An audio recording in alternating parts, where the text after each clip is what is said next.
ফুল, পৃথিবীর ফুলদানিতে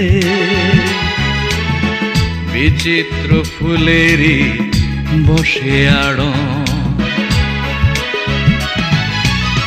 সাজানো স্বপ্নময় হাজারো বর্ণময় রংধনু রং, রংধনু রং।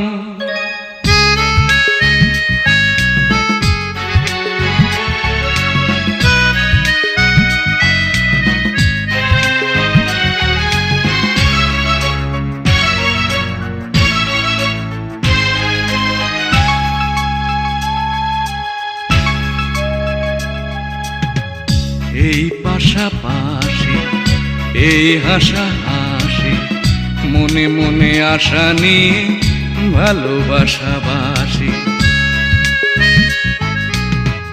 আশারি প্রদীপ জলে আনে মনে ভুল হলে নিভে যায় আলোময় সাজানো ভুবন।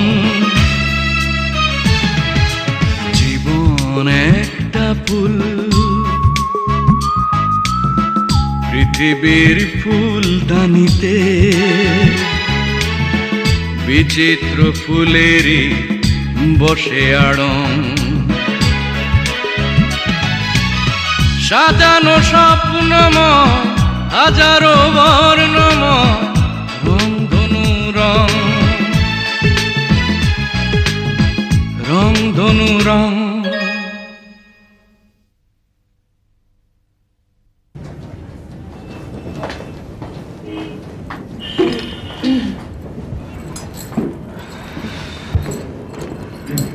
আজকে তোর সাথে বেরিয়ে প্রচুর হাঁটলাম। কেন? রেজার সাথে যখন আসিস তখন হাঁটিস না? রেজারা তো সময় কোথায়, তাছাড়া ও মার্কেটে ঘোরা একদম পছন্দ করে না, এক দোকানে ঢুকে সবকিছু কিনে নিতে হয়। তার মানে তুইও বাধ্য মেয়ের মতো স্বামীর ইচ্ছে মতো চলিস? না চলে উপায়টা কি, ওর তো সময় নেই। এত ব্যস্ত কি নিয়ে? ব্যবসাটা দাঁড় করানোর চেষ্টা করছে, সেজন্য রাত দিন পরিশ্রম করতে হচ্ছে। আচ্ছা তোর কথা বল। বলার মতো আমার কোনো কথা নেই, যা ছিল সেটা বলে ফেলেছি, বাকিটা সময় হলে বলবো। আরে আমি ওসব জিজ্ঞেস করছিলাম, তুই এখন কি করছিস? ছোট একটা ব্যবসা দাঁড় করানোর চেষ্টা করছি। বাবার অফিসে আমি যে পজিশনে ছিলাম তাতে আমার পক্ষে নতুন একটা চাকরি জোটানো খুব একটা কষ্টের ব্যাপার না। তবে আমি চাকরি করতে চাচ্ছি না। চাকরি করলে দোষটা কোথায়? না, দোষের কিছু না, তবে সবাই বাবার রেফারেন্সে চাকরি দেবে তো তাই। তোর অনেক সাহস, তুই অনেক কিছু ভাবতে পারিস। ঠিক বলেছিস, তবে আমি শুধু অনেক ভাবতেই চাই না, অনেক দূর যেতেও চাই। সাহসের উপর ভর করে আমি বাবার বাড়ি ছেড়েছি, তারেককে ছেড়েছি। সাহসের উপর ভর করে আমি মাঠে নামতে চাই,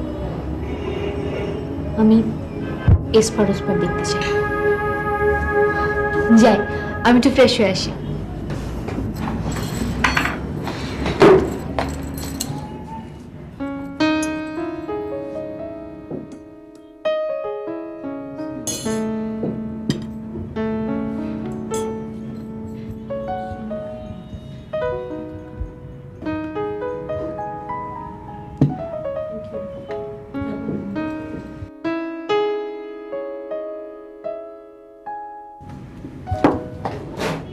ওহ, দারুণ! প্রতিটা ডিশে আমার খুব পছন্দের। তুই কি করে জানি আমার পছন্দের কথা? আমি কি কোনোদিন তোকে বলেছিলাম আমার পছন্দের ডিশগুলোর কথা? এগুলো তুই অর্ডার দিসনি? আমি তো ভাবলাম তুই যাওয়ার সময় অর্ডার দিয়ে গেছিস। তুই অর্ডার করিসনি? তাহলে আমার পছন্দের খাবারগুলো। Excuse me, please. এগুলো কে অর্ডার করেছে? ওই টেবিলে স্যার অর্ডার করছে।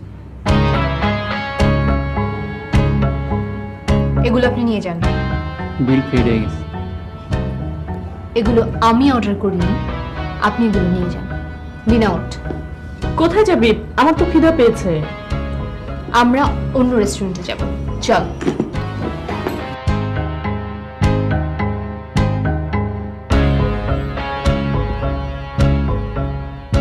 কি ব্যাপার, কি ভাবছেন? না কিছু না। হঠাৎ মুড অফ হয়ে গেল যে? সোমা, আমরা এখানে খেতে এসেছি। খেতে বসে হোস্টের মুড অফ হয়ে গেলে কারোই খেতে ভালো লাগে না। সরি ওয়েটার, একটু তাড়াতাড়ি করুন।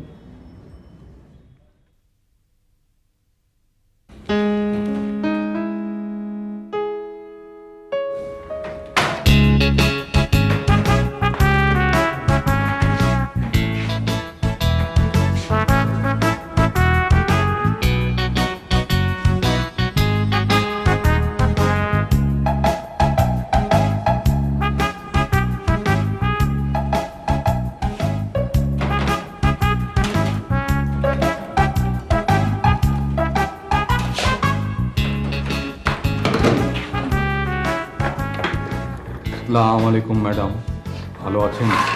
ওয়ালাইকুম সালাম। হ্যাঁ ভালো আছে, মানে আপনাকে তো ঠিক আমি চিনতে পারেননি তাই তো? আরে আমি রাসু, বাংলাদেশের 1 নম্বর মডেল রাশেদ। ও এতক্ষণে আমি আপনাকে চিনতে পেরেছি। তো বাংলাদেশের ভবিষ্যতের 1 নম্বর মডেলের এরকম অবস্থা কেন? কি অবস্থা? এই যে দাড়ি গোফ। ও দাড়ি গো, ওই শুটিং এ গিয়েছিলাম তো, তাই এই গেটআপ। ও আচ্ছা, তাই নাকি? আপনার শুটিং ছিল? না, আমার বন্ধু শুটিং ছিল। আপনার বন্ধু শুটিং, আপনার দাড়ি গোফ, আমি কিছু বুঝলাম না। বুঝলেন না তাই তো? আসলে হয়েছে কি, খুবই কনফিডেন্সিয়াল, শুধুমাত্র আপনাকেই বলছি, কাউকে যেন বলবেন না। মেকআপ ম্যান নগদ 450 টাকা দিয়ে এই গেটআপটা নিয়েছি, ভাবলাম আপনাকে একটু দেখিয়ে যাই। আমাকে কেন? বাহ, নেক্সট আপনার এরকম একটা বিজ্ঞাপন বানাবেন, সেখানে এরকম একটা মডেল রাখবেন, আর আমি সেখানে কাজ করবো। এই এবার বুঝতে পারছেন? একদম ঠিক করেছেন। আহ, এই গেটআপটা নিয়াতে আমার পার্সোনালিটি অনেক বেড়ে গিয়েছে না? বুঝলেন ম্যাডাম, মডেলদের সবচেয়ে বড় সম্পদ কি জানেন তো? Personality, like me. ওকে, আমি একটু ওরা আমাকে মিস করছে। কারা? My friends and fan. ও হ্যাঁ, শিওর। হ্যালো সোহন সাহেব, কি গেটআপটা কেমন হয়েছে? চমৎকার। একটু এখন বলুন তো। কেন বলুন তো? করুন না। কেন, আপনি কি বলতে যাচ্ছেন গেটআপটা ছাগলের মতো হয়েছে? অদ্ভুত, আমি গেটআপটা কপি করলাম আপনাকে দেখে, বলুন আপনি মেয়ে করুন। বাহ, চমৎকার। খুবই কনফিডেন্সিয়াল কথা, কাউকে বলবেন না কেন, শুধু আপনাকেই বলছি। নগদ 450 টাকা মেকআপ পেন্টিং দিয়ে গেটআপটা নিয়েছি। যে ওই যে গেটআপটা কেমন হয়েছে? চমৎকার। খুবই কনফিডেন্সিয়াল, শুধু আপনাকে বলছি, কাউকে বলবেন না। নগদ 450 টাকা দিয়ে মেকআপ পেন্টিং দিয়ে গেটআপটা নিয়েছি। সুন্দর হয়েছে। Thank you.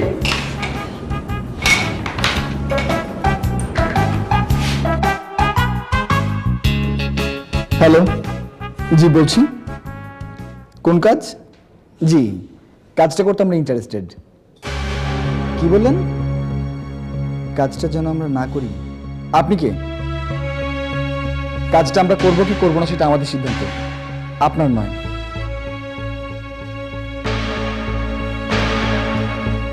কোত্থেকে কে একজন তোমাকে ফোন করেছে আর তাই তুমি এত নার্ভাস হয়ে গেলে? না, ঠিক নার্ভাস হইনি, তো ওই ব্যাপারটা আমাকে খুব চিন্তায় ফেলে দিয়েছে। সুমন, আমার তো মনে হচ্ছে যে তোমার পরিচিত কেউ দুষ্টামি করে তোমার সঙ্গে এরকম করেছে। আমার কিন্তু তা মনে হয় না রেজা ভাই। কেন? কারণ ফোনে উনি যেসব তথ্য দিয়েছে তা যথেষ্ট গোপনীয়। খুব সিরিয়াস না হলে এসব কথা কারো জানার কথা না। ব্যাপারটা তাহলে তো বেশ চিন্তারই মনে হচ্ছে। রেজা ভাই, আমরা এখন কি করব? কি করবো মানে? যা করছিলাম তাই করব। এতদিন এই ফার্মটা নিয়ে অনেক কষ্ট করেছি, এখন সময় এসছে এই ফার্মটাকে আর অনেক বড় করার। কিন্তু রেজা ভাই, আরেকবার ভেবে দেখবেন, যে কাজটা পাওয়ার জন্য আমরা এত চেষ্টা করছি, সেই কাজটা পেলে আমরা করতে পারবো তো? কেন তোমার এরকম মনে হচ্ছে কেন? না মানে বলছিলাম, চৌধুরী গ্রুপে সারা বছরে কাজটা করার জন্য যে লজিস্টিক সাপোর্ট আমাদের দরকার, সেটা আমাদের নেই কি না? না থাকলে সেটা জোগাড় করে নেব। ভুলে যাচ্ছে কেন? এই ফার্মটা যখন আমরা শুরু করি তখন কয়েকটা ভাঙাচোরা চেয়ার টেবিল ছাড়া আর কিছুই ছিল না। সেই থেকে আজ পর্যন্ত আমরা এখানে এসেছি। আমাদের কি নেই সেটা নিয়ে আমি কখনো ভাবি না। আমি শুধু জানি শুরুতে যারা আমার সঙ্গে ছিল তাদেরকে পেলে ইনশাল্লাহ আমরা যে কোনো কাজ করতে পারবো।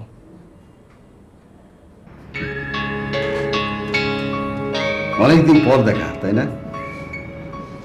হ্যাঁ, 1.5 বছর পর দেখা। অনেক সময় সময় খুব দ্রুত চলে যায়। না, সবার জন্য না। যাদের সুসময় চলে তাদের সময় খুব দ্রুত গড়িয়ে যায়। দুঃসময়ের মধ্যে যারা যায় তাদের সময় কিন্তু এত দ্রুত যায় না। আপনার কি দুঃসময় যাচ্ছে? থাকে সব কথা। তুমি কেমন আছো তাই বলো। ভালোভাবে বেঁচে থাকাটাই আমার কাছে অনেক কিছু। তুমি খুব অদ্ভুত মেয়ে মারিয়া। তোমাকে দেখলে বুঝতে পারি কতখানি দৃঢ়তা থাকলে একজন মানুষ এত অল্পতে সুখী থাকে। আপনি অল্প সুখী হতে পারেন না? না, পারি না। আমি খুবই খারাপ লোক মারিয়া। আমি অল্পতে তৃপ্তি পাই না। আমি যদি রাজনীতি করতাম তাহলে পাওয়া না পাওয়া পর্যন্ত আমার যা খুশি তাই আমি করতাম। আর বিজনেসে? এখানেও একই কথা। বাংলাদেশের প্রথম 5টা কোম্পানির মধ্যে আমার কোম্পানি একটা, তাতে আমার শান্তি নেই। কেন? কারণ আমার কোম্পানিটা এখনো বাংলাদেশের সবচেয়ে বড় কোম্পানি নয়। That's right. এটাই আমার সমস্যা মারিয়া। আমি যা চাই তীব্রভাবে চাই, এবং সেটা না পাওয়া পর্যন্ত আমি শান্তি পাই না। তুমি তো এটা জানো।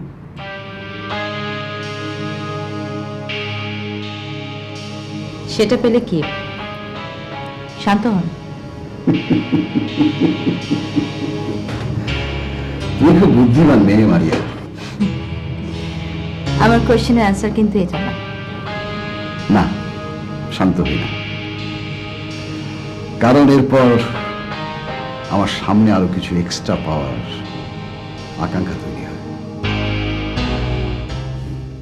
ও না ম্যাডাম, বাংলাদেশে অ্যাড ব্যবসা করা দিন দিন কঠিন হয়ে পড়তাছে। কেন? নতুন করে আবার কি হলো? যেখানেই যাইতাছি সেখানে বড় বড় ফার্মগুলা খুঁটি গাইরে বসে রয়েছে, কোনোভাবে আমি সুবিধা করতে পারতাছি না। আপনি ভুলে যাচ্ছেন এই বড় বড় ফার্মগুলো একসময় ছোট ছিল, ধীরে ধীরেই বড় হয়েছে।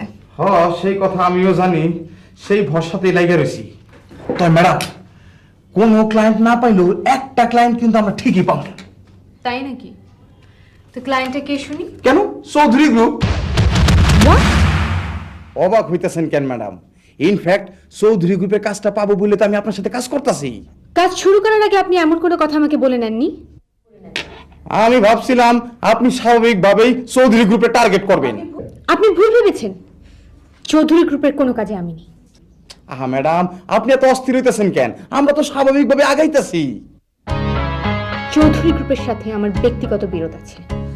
সেইটা ম্যাডাম থাকতে পারে, এটা তো আমিও জানি, কিন্তু বিজনেস তো আলাদা জিনিস, অন্য ব্যাপার, আলাদা রাখতে হয় বিজনেসকে। আপনি বুঝতে পারছেন না, মাঝে মাঝে ব্যক্তিগত সম্পর্ক ব্যবসায়ী সম্পর্কে দেয়াল ফেলে দাঁড়ায়। এইসব নিয়ে আপনি ভাইবেন না তো, আপাতত আমারে কাজ করতে দেন। চৌধুরী গ্রুপের কেউ তো জানে না যে আপনি আমার সাথে আছেন। যদি ব্যর্থ হই তখন দেয়া যাবো, আপনি চিন্তা করেন না।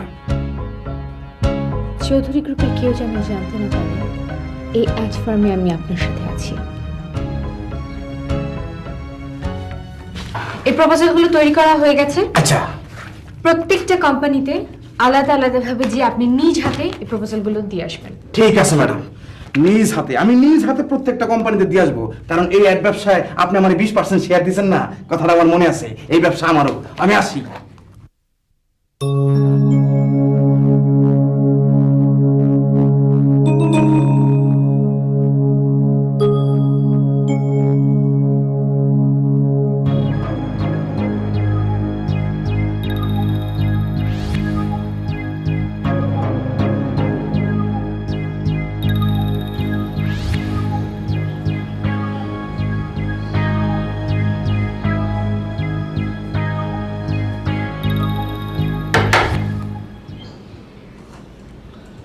আপনি এত রাত পর্যন্ত একলা একলা অফিস করবার নিছেন না? আপনাকে তো ঠিক চিনতে পারলাম না। আপনি আমার কাছে এসেছেন? আপনার অফিসে যখন আইছি তখন তো আপনার কাছে আইছি, আর কেউ তো নাই। বলুন আমি আপনার জন্য কি করতে পারি? ইনফ্যাক্ট আপনি আমার জন্য কিছুই করতে পারেন না, তবে আপনি নিজের জন্য করতে পারেন। মানে খুব সহজ। আমি কইতে চাইতাছি যে চৌধুরী গ্রুপের কাজটা যদি আপনি না নেওয়ার চেষ্টা করেন, তাইলে পৃথিবীতে আপনি আরো কিছুদিন শান্তিতে বসবাস করতে পারেন আর কি। ও, আপনি সেই লোক যে আমাকে ফোনে হুমকি দিয়েছিল?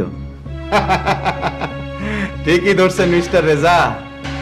চৌধুরী গ্রুপের কাজটার জন্য আরো অনেক ইন্টারেস্টেড। আপনি কাজটা উইথড্র করেন। আপনি জানেন যে আমি আপনাকে পুলিশে দিতে পারি?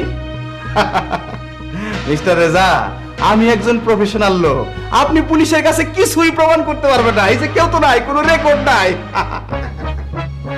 আপনি কে বা আপনারা কে? সেইটা তো আপনারা কম যাইব না। আপনারা শুধু একটা কথা কই, এই কাজটা অন্য কেউ একজন করবে, তার নাম আপনার জানার দরকার নাই। আপনি কাজটা উইথড্র করেন। যদি কাজটা আমি উইথড্র না করি? তাতে আপনার লাশ পড়ে যাইব। সেইটা আপনার স্ত্রী এবং কন্যার জন্য খুবই দুর্ভাগ্যজনক হইব, তাই না? আপনি ব্যাপারটা ভাইবা দেখেন। আমি এখন যাই, কথাটা মনে রাখেন।